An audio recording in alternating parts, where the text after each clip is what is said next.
Welcome to Class with Skeul, where Black American history, news, and real issues are taught with clarity, structure, and purpose. This is not surface-level content. This is a timeline, a record, a correction. Every episode is built to teach what was done, what was fought for, and what was taken. From revolts to wars, from policy to resistance, we break it down so it can be understood, remembered, and never rewritten. Because history that isn't taught clearly can be distorted, and history that is distorted can be used against the people it belongs to. Here, we focus on accuracy, on connection, on truth. Not just to inform, but to preserve. Not just to explain, but to expose. Because this isn't just about the past. It's about understanding the present and recognizing what continues. Each video is part of a larger structure, so nothing is isolated and nothing is forgotten.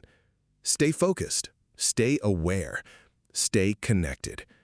Cry aloud, spare not. Lift up thy voice like a trumpet, and shew my people their transgression, and the house of Jacob their sins.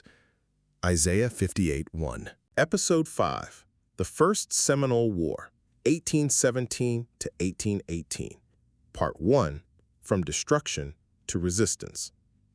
The destruction of the Negro Fort in 1816 did not end resistance. It forced it to evolve. Survivors didn't disappear, they moved. Many fled deeper into Florida, where they joined forces with the Seminoles. These alliances had already been forming for years, but now they became stronger, more intentional, and more strategic. Together, they created something the United States could not easily control: a network. Black communities and Seminole groups lived side by side, shared resources, and defended each other.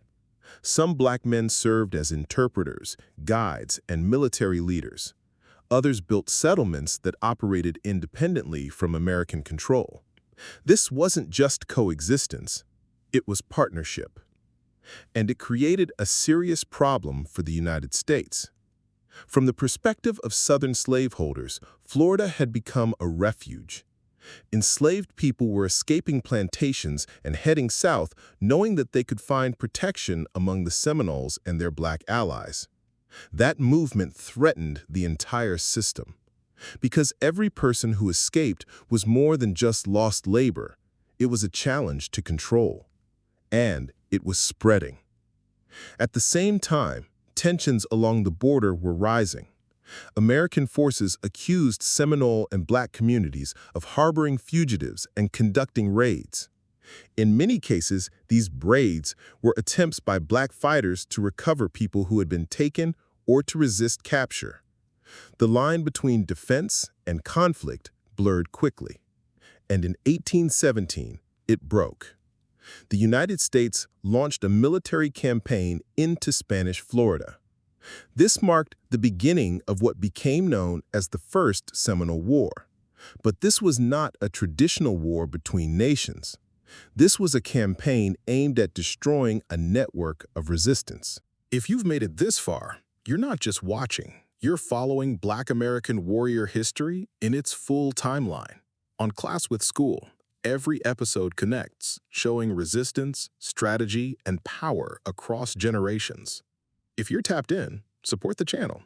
Hit like so more people see this. Subscribe so you don't miss what's next. Turn on the notification bell so you're there when it drops. And share this with someone who needs the full story, not just pieces. This isn't random content. It's a structured history. Stay locked in. The next episode goes deeper. Part 2, A New Kind of Warfare. The First Seminole War introduced a different kind of conflict. This wasn't open field battle. It was guerrilla warfare. Black fighters and Seminole warriors used the environment to their advantage. Florida's swamps, forests, and rivers became part of their strategy. They moved quickly, avoided direct confrontation when necessary, and struck when opportunities appeared. They knew the terrain, and that gave them an edge. American forces, led by Andrew Jackson, responded with aggression. His strategy was direct: enter Florida, destroy settlements, and eliminate any safe haven for resistance. Villages were burned, communities were dismantled, People were captured or forced to move again. But even under pressure, the resistance did not collapse. It adapted. Black fighters continued to play key roles within Seminole forces. Some acted as military leaders. Others coordinated communication between groups. Their presence was not secondary. It was central to how the resistance functioned. This war also made something clear to the United States. As long as Florida remained outside American control, it would continue to serve as a refuge. That reality pushed the U.S. toward a larger goal, taking Florida entirely. In 1819, shortly after the war, Spain agreed to transfer Florida to the United States. The conflict had expanded beyond local resistance. It had reshaped territory. But even with Florida under American control, the resistance did not end. It couldn't. Because what had been built was more than a location. It was a system of survival, movement, and defense. The First Seminole War proved that Black resistance had entered a new phase.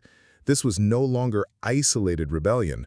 This was sustained, organized opposition, capable of influencing military strategy and national decisions.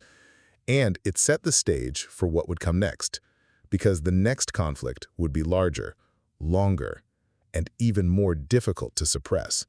The Second Seminole War was coming, and with it, one of the strongest displays of resistance in American history. If you made it to the end, stay tapped in. Like this video so it reaches more people. Subscribe to Class with Skeul for the full timeline. Turn on notifications so you don't miss what's next.